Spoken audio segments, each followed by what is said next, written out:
What is up, Rat Gang? It is Yorick as always. I hope you're having a wonderful day. Now, if you haven't heard, Ghost of Tabor did finally wipe today on Thursday, the 13th of April. Yay! And with that has come a number of changes, which are much appreciated. So the first change you'll probably notice right here, we no longer have the big toaster screen on our arm. We've just got a generic watch, which gives us our food, water, stamina, and weight, and our health around the edge. Really nice. It's really simple, really straightforward, but it doesn't have any additional functionality, so you can't swipe it like you could the tablet, which, to be fair, as much as it was a nice feature, it was always kind of a bit laggy, and the refresh rate on it was pretty low, and it wasn't very responsive, so actually losing that functionality entirely is not a great loss, frankly, and you can just access it in the actual menu and click on active missions. One little quality of life feature that they did add to the watch is this little red light here is actually an indicator to let you know whether your microphone is muted or not. So right now it is red, which means that it is muted. If I go into the settings, audio, and then here, to open up my microphone, it is now blue. That means that my microphone is transmitting. Probably the biggest change that they've done is within this terminal here.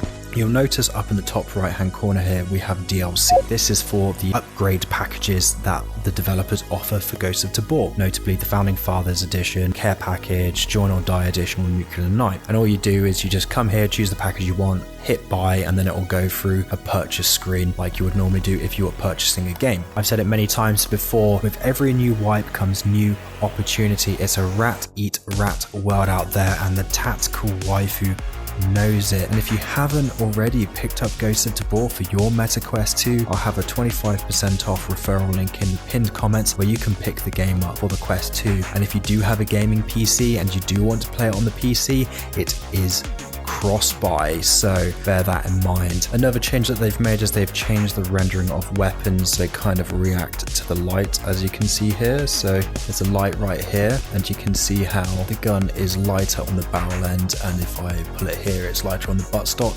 They've improved that rendering, which is really cool. It makes it feel significantly nicer, and the gun wall works a lot better than it used to. They've also just overall changed the way that the guns look. They've kind of reduced the visual fidelity of the weapons on the Quest, which is a shame, but ultimately if it improves performance, it's a necessary change to make. They've also given us some nice little rewards. So for instance, there is this golden wipe reward, this AK. It's really nice. You can imagine that barely anyone's going to be taking this into raid, but it's a nice little reward for us, and I really appreciate it. It looks really cool. It's like got this like mother of pearl stock and hand grip, and the gold finish on the actual weapon's really nice, and this actually kind of shows off the new lighting effect significantly better. And yeah, really impressed with this new lighting system that they've introduced. It's really cool, especially the fact that it's actually working on the Quest 2 as well. Now, another thing that developers have noticed is that they've apparently improved the foliage rendering on Island, which you can kind of see here. It's not nearly as mushy as it was, although to be fair, I would much rather just lose the grass and improve the textures of the trees, but that's just a personal opinion. Another thing that I'm very happy to say is that they have improved the performance of the island map significantly. It is performing much better than it has been up until this point. I no longer will say that it is unplayable on native headsets, which is really cool because I was really struggling with it up until this point. So I'm very happy to see that they have made those changes.